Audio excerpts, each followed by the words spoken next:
comments. So having a little conversation about what's better, 4-cylinder, 6-cylinder, 8-cylinder, and what's the cheapest way to make power. And what's most reliable too. What's most reliable too. Now, 4-cylinder is going to be your gas saver, and it's going to be, you can get them to have some decent horsepower and have some fun with them. But are they going to be fast? Not usually, unless you're willing to spend quite a bit of money. You got to spend some money to get a 4-cylinder up to just a 6-cylinder type of horsepower. And I mean, it's not like you have to break the thing, but a lot of the time, if you're thrifty, you can go to a junkyard or somewhere else, and if you really want to get into this, you could put a 6-cylinder in a car and have a whole lot more horse and a lot cheaper.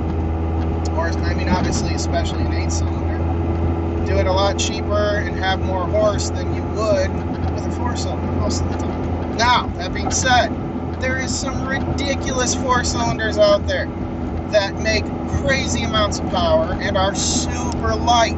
Super light. It's almost like driving a crotch rocket, right? Like just, and they're crazy, they're wild. But most of the time, not all the time, but most of the time, people spend really big money to make that happen. So if you're trying to just have some fun and go fast on a budget, my choice would be less 6-cylinder.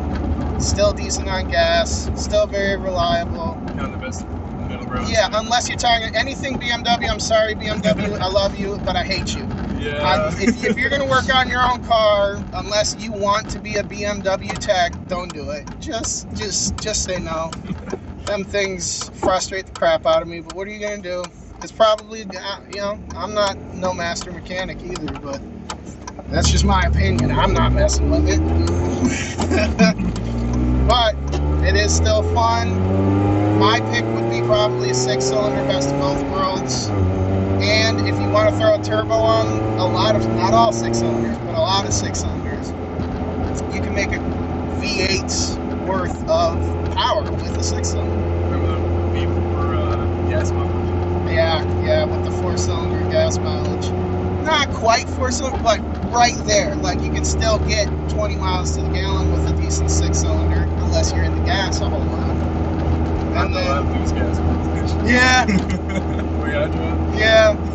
But then, I mean, like my 5.0 Coyote in my truck, I could get 14, 15, but I get 11, 12 because I like hitting the gas.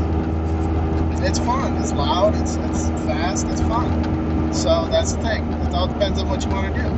Now, if you want to have a gas saver, get yourself a little Honda or Focus or something, and then, build yourself a really beefy V8 motor that's fun, and just go out whipping. Just find an old beater and go out and just put a big old giant motor in it and have fun with it. I ain't got that kind of money even, so I sure ain't making a 4-cylinder go up to even probably 6-cylinder power. Like, oh, I put the whole air intake on. It just makes it a little more fun to drive. But when you have a 4-cylinder that's a stick shift, 5-speed, that's fun. That's good times. That's why I love my little Ford Escape right here. She was cheap. She's easy to work on. And it's a 5-speed. I can have some fun with it. Throw a cherry bomb on it and have some good times. So, yeah, that's my opinion. Tell me if I'm wrong. Tell me if I'm right. Get in the comments. Yeah, that's right. Get in the comments.